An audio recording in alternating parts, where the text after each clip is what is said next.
Agora foi. Fala, meu povo lindo. Deixa eu ver se eu tiro essa luz aqui do fundo. Acho que agora sim ficou melhor, não ficou? Ficou melhor.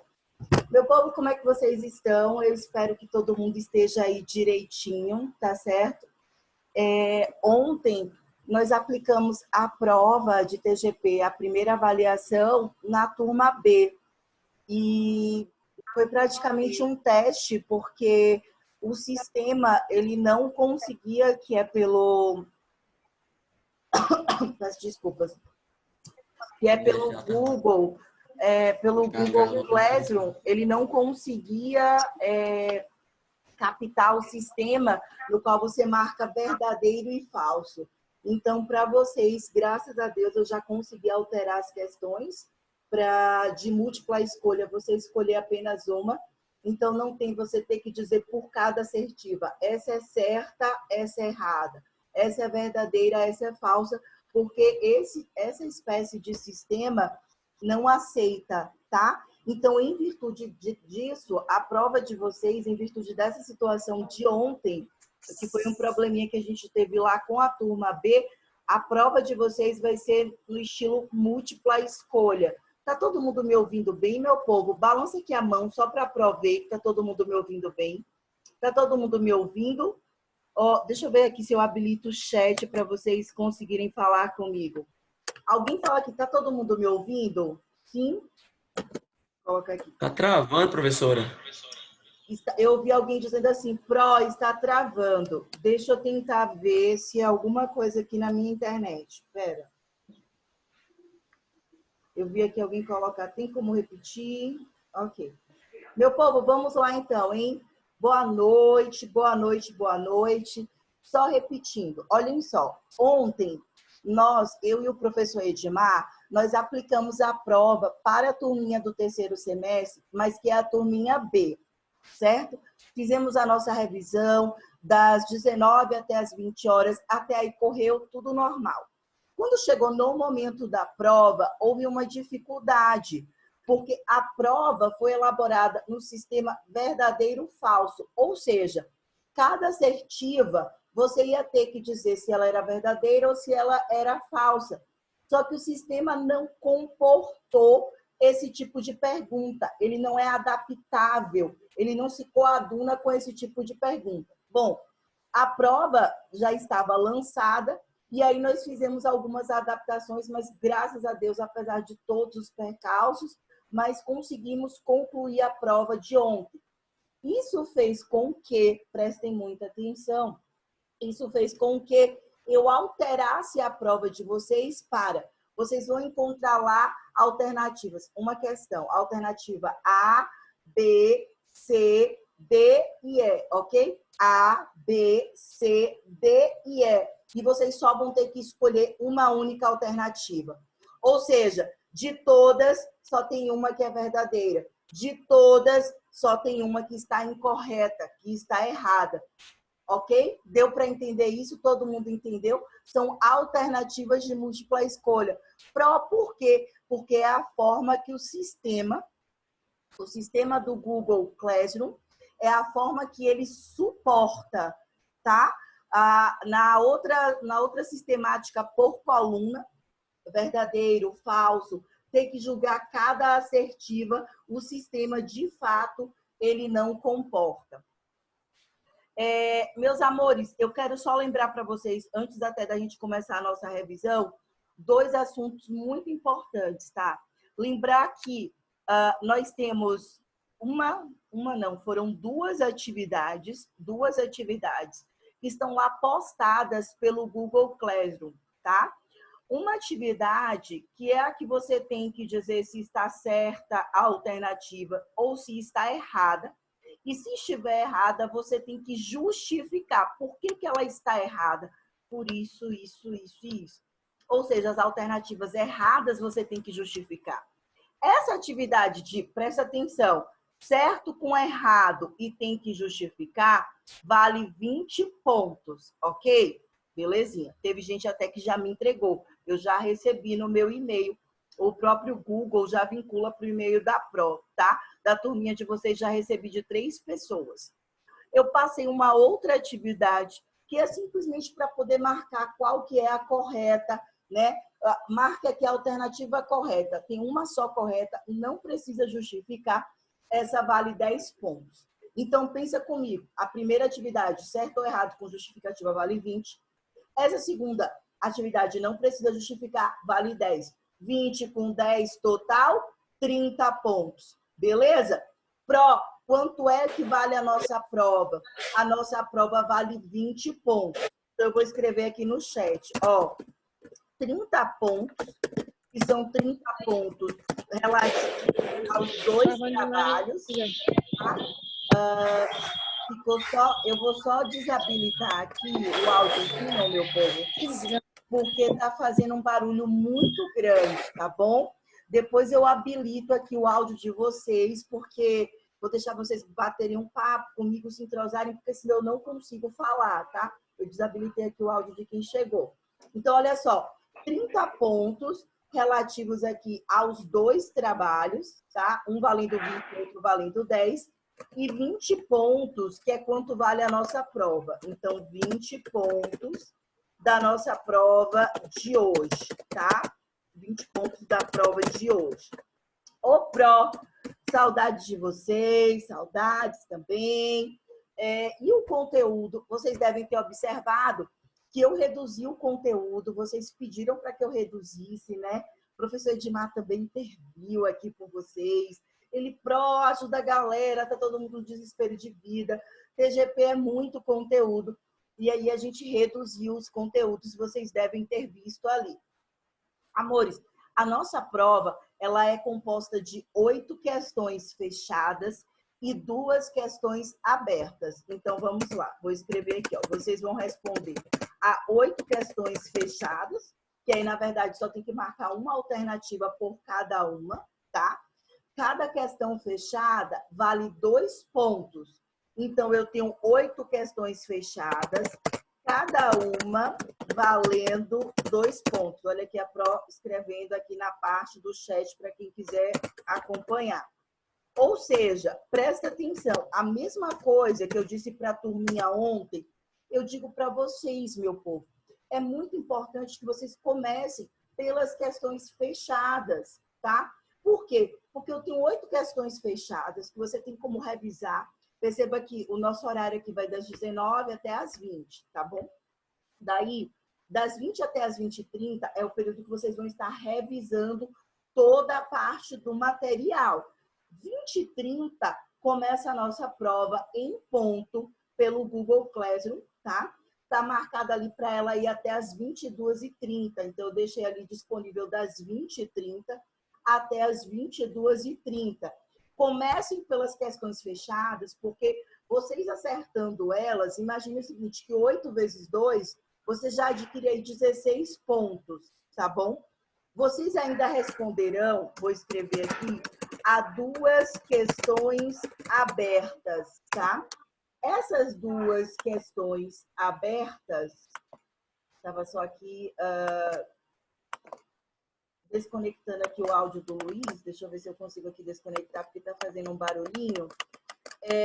2 questões abertas, tá? Essas 2 questões abertas, cada uma vale 2 pontos, tá? Cada uma vale 2 pontos. Então, observe, eu tenho 2 questões abertas, o máximo que você vai ter de pontuação aí vai ser 4 pontos. Então, assim, muita gente fica muito preocupado com as questões abertas, porque não tem tanta intimidade com a digitação, com digitar ou não. Mas não precisa ter tanta preocupação, porque a gente deixou de forma paritária a pontuação. Então, perceba que aquela pessoa que prioriza as questões objetivas consegue ter uma pontuação maior do que as questões abertas, tá? Então, fiquem de olho nisso, porque muita gente se preocupa, vai logo para as questões abertas.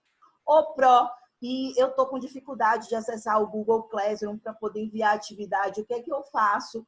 Se for para o envio da atividade, envia para o meu e-mail, tá? É importante que envie para o meu e-mail e peça para poder eu confirmar que recebi. Pensa aí que a Pro recebe muitos e-mails. Para quem não tem meu e-mail, não anotou na sala de aula, eu achei que eu não ia precisar. Tá aqui o meu e-mail para envio da atividade. Se você enviar pelo Google, não precisa enviar por e-mail, é por um ou por outro. O meu e-mail está aqui, ó, ingridgsales@gmail.com. Beleza? Ok. Então, amores, agora a gente vai tratar do conteúdo da nossa prova, tá? Conteúdo da nossa prova. Prometo que logo, logo eu abro aqui o áudio para vocês tirarem dúvidas, inclusive dos questionários, tá bom? Ah, e a data máxima de entrega, eu tinha colocado dia 15 de abril. O professor Edmar falou para nós, professores, que podemos aceitar todas as atividades até o dia 17 de abril. Ou seja, bebês, até sexta-feira dessa semana. Pai e mãe, o prazo já foi prorrogado 1, 2 vezes.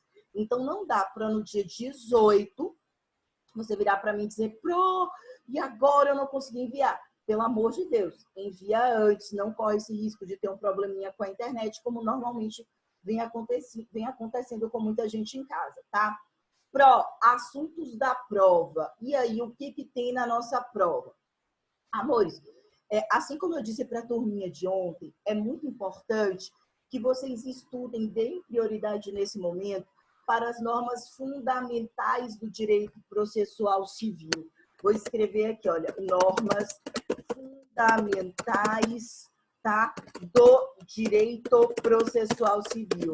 Essas normas fundamentais do direito processual civil, que muita gente até conhece como princípios do direito processual civil, nós trabalhamos, tá, em sala de aula. Foi quando a gente estudou aquela parte do princípio do contraditório, artigo 5º, inciso 55 da Constituição Federal de 88, também artigos 9º e 10 do nosso novo Código de Processo Civil, princípio da ampla defesa, princípio do devido processo legal, princípio da boa-fé processual, princípio da cooperação, princípio das paridades de armas, ou mesmo a instrumentalidade, ou isonomia, ou tratamento igualitário, dá no mesmo. Princípio, alguns denominam de regra, da ordem cronológica do processo. Ou seja, são todos os princípios. Só que assim, a gente se preocupa tanto com a doutrina, com o que o professor Fred Didier vai dizer, com o que Guilherme Marinoni vai dizer, que a gente não costuma muito ler a letra da lei.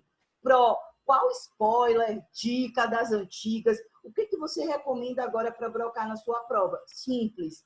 Quando terminar aqui o nosso bate-papo, você vai pegar a letra da lei, a Lei 13.105 de 2015, vulgo, conhecido por você como novo Código de Processo Civil. E o que é que você vai fazer? Você vai ler dos artigos 1º ao 12, tá? Eu quero que vocês leiam todos, mas quando eu estou dizendo todos, é permitida a arbitragem na forma da lei. O Estado, ele vai incentivar as formas de autocomposição do conflito, como mediação, conciliação. Isso deve ser feito por todos os sujeitos do processo, pelo juiz, pelo promotor, pelo defensor público, pelo advogado. Todos devem incentivar a autocomposição.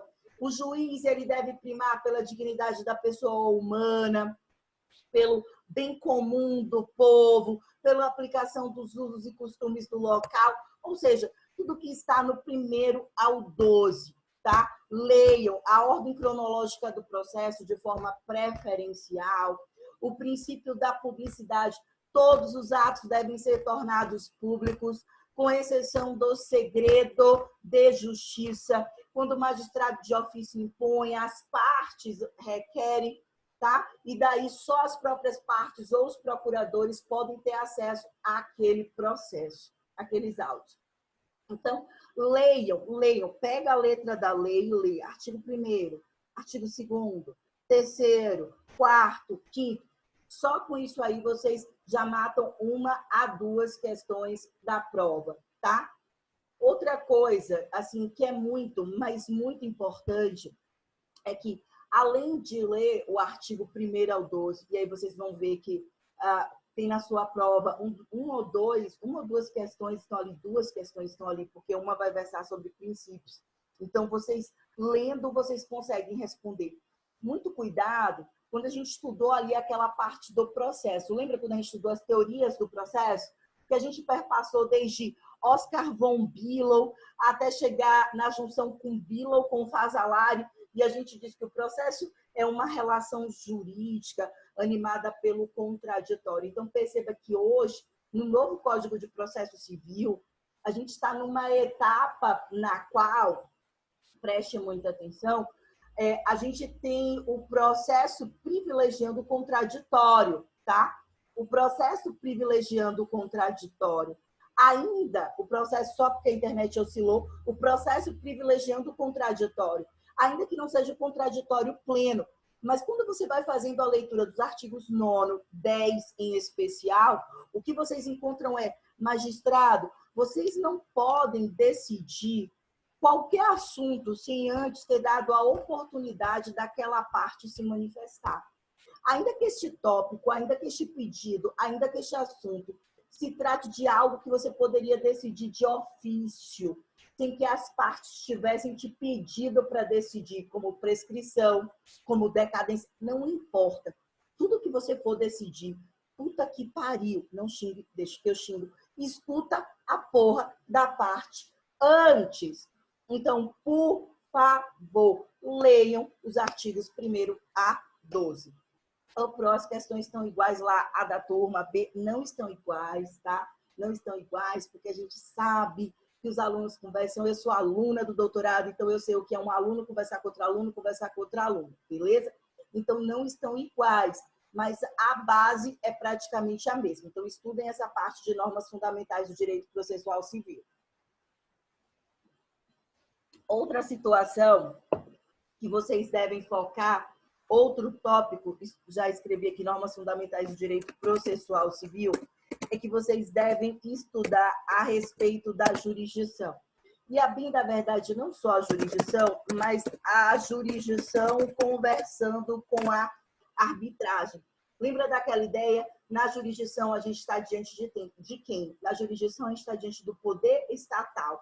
O juiz, ou o Estado juiz, é aquele responsável por dizer o direito no caso concreto. Ele decide o que é de cada um. Ele vai dizer se esse celular é da Moroni, é da Natiele, é do Jailson, é do Lucas, é da Carolina, do Carlos, da Cleia, tá? Da Fernanda ou é da Ingrid. Quem é que decide? É o juiz, tá? Então, a jurisdição, olha para mim, presta atenção, bebê. A jurisdição não pertence a você, a jurisdição não pertence à pró, a jurisdição não é da parte, a jurisdição não é do animal, não é do advogado, não é do promotor. Beleza? A jurisdição, quem detém é o Estado juiz. E ponto. Você quer jurisdicionar, você então vai integrar o Estado juiz. Acabou, tá? Se liguem nessa dica. Lembrar que a gente tem uma outra espécie de jurisdição, que é a jurisdição privada.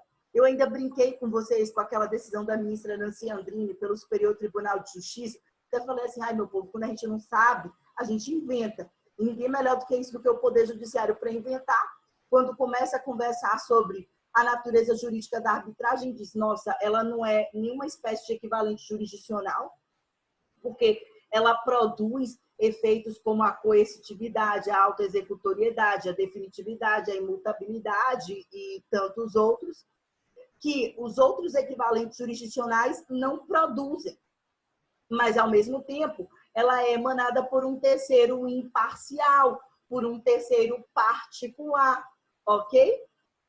Então, tomem cuidado com essa distinção entre o que seja jurisdição e o que seja arbitragem.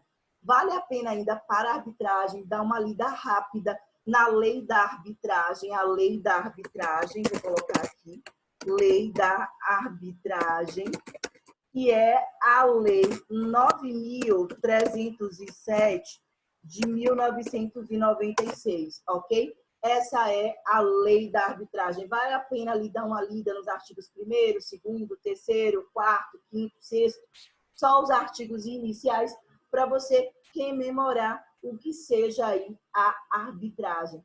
Eu quero muito, mas muito, muito, muito, muito que vocês foquem na parte, não tanto de teorias do processo, porque eu já cobrei isso na turma de ontem, tá? Então, esse é um dos tópicos que não vai ser cobrado na nossa prova de hoje. Não vai ser cobrado, porque já foi cobrado ontem.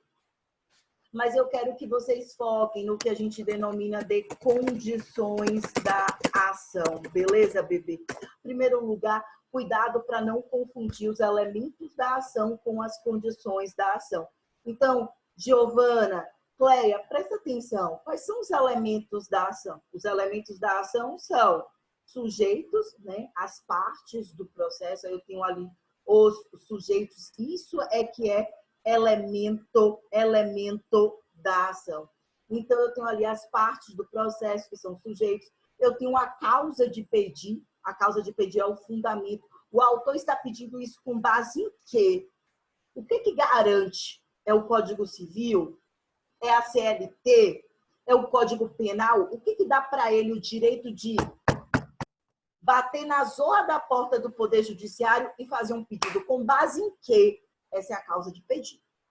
O pedido é, o que você quer, meu brother? Eu quero, não colocaram no meu registro o sobrenome da minha mãe e eu quero ter o sobrenome da minha mãe, porque para mim é importante. Esse é o meu pedido, um pedido objetivo, direto, definido, determinado. Então, elementos da ação. Vem comigo, vem comigo. Partes, causa de pedir, pedido. Vou repetir, hein? Elementos da ação. Partes, causa de pedir, pedido. Olha que diferença, olha que diferença. Condições da ação. Lembram disso?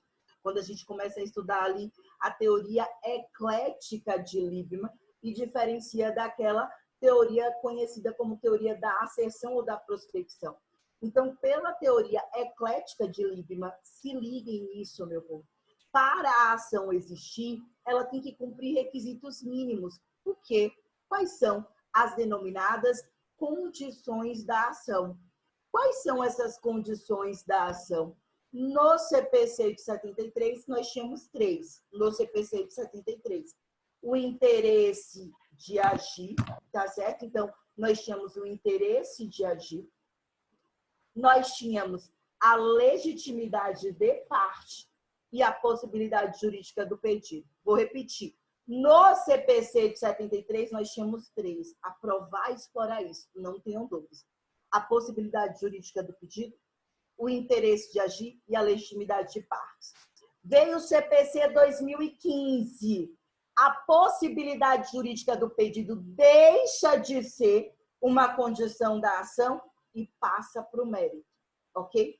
Quais são as duas condições da ação? Faço o pelinho da pró arrepiar. Quais são as duas condições da ação? A legitimidade tanto da parte autora quanto da parte ré e também o interesse de agir.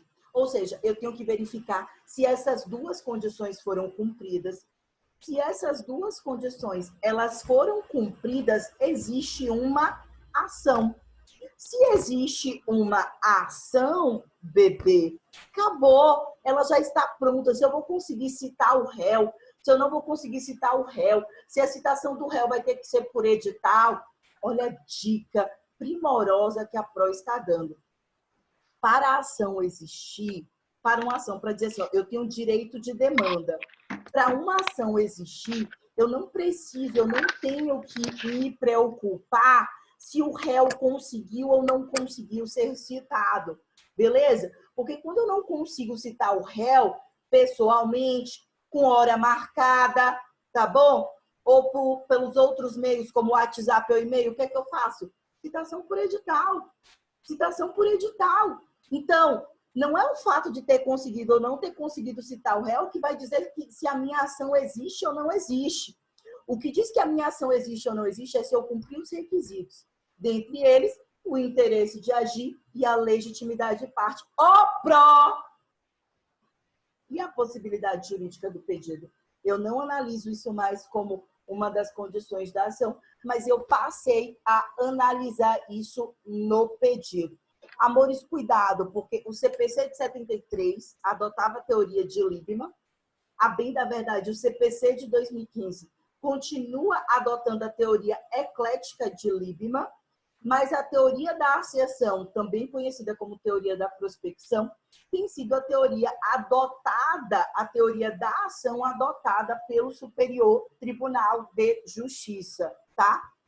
Então, cuidado com essa distinção, porque isso aí vai estar em uma das nossas, você pensa em uma das nossas questões abertas, como também a respeito da jurisdição, vocês estudarem isso, como também a respeito das normas fundamentais do direito processual civil, como todos devem cooperar para o bom andamento do processo, não só as partes, mas quando a gente está se referindo a todos, nós estamos falando do juiz, nós estamos falando das partes, nós estamos falando do oficial de justiça, do escrevente, do escrivão, nós estamos falando de todos que atuam naquele processo, inclusive terceiros, até um terceiro que diz, ó, esse estojinho aqui, ó, o estojinho da Pro, meu ponto, totalmente brilhoso, né? Esse estojinho não é da Pro, não é da Moron, na verdade é de um terceiro, né? De uma terceira interessada, é da Giovana. Até esse terceiro que aparece no curso do processo, no meio do processo, ele vai ter que agir de boa fé. Dei uma lida também na lei da mediação, tá? A lei da mediação, deixa eu colocar aqui. Vale a pena dar uma lida na lei da mediação. A lei da mediação é enorme. É a lei 13.140 de 2015. Claro, bebês, não precisa ler a lei toda. São só os primeiros artigos, para você se recordar o que é a mediação, ao que ela se predispõe. Eu tenho ali um terceiro imparcial, que está justamente buscando este consenso entre as partes. Ok? Então, tem uma lida nesses artigos iniciais da lei da mediação, da lei da arbitragem e do CPC. Pro, eu preciso ali estudar audiência de mediação ou conciliação? Sim. Dei uma lida, tá? Nos prazos específicos da audiência de mediação e conciliação. O artigo que versa sobre a audiência, não é mediação e conciliação, mas é a audiência de mediação e de conciliação, está no CPC, é o artigo 334 do CPC, que traz prazos importantes, como, por exemplo, vocês lembram disso, a gente viu em sala de aula, o magistrado, ele quer designar a audiência. Qual o prazo que ele tem para designar a audiência? Ele pode designar com 60, com 90 dias de antecedência. Mas ele tem que observar um prazo mínimo legal.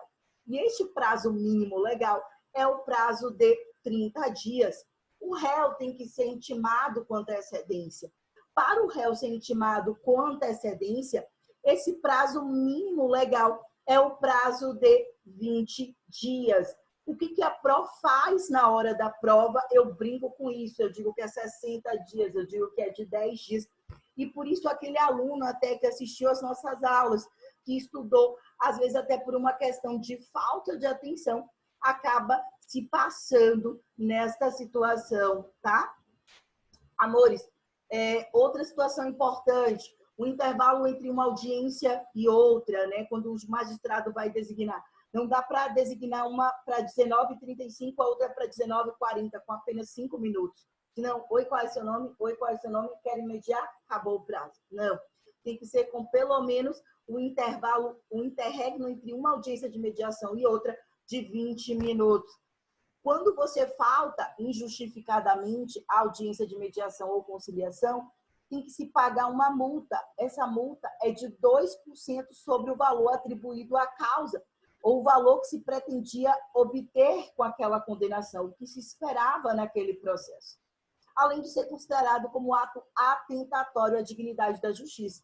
Tudo isso você lê nos parágrafos do 334, leia o artigo 334, todos os seus parágrafos, quando não ocorrerá audiência de mediação ou conciliação. Meu tempo já está aqui acabando.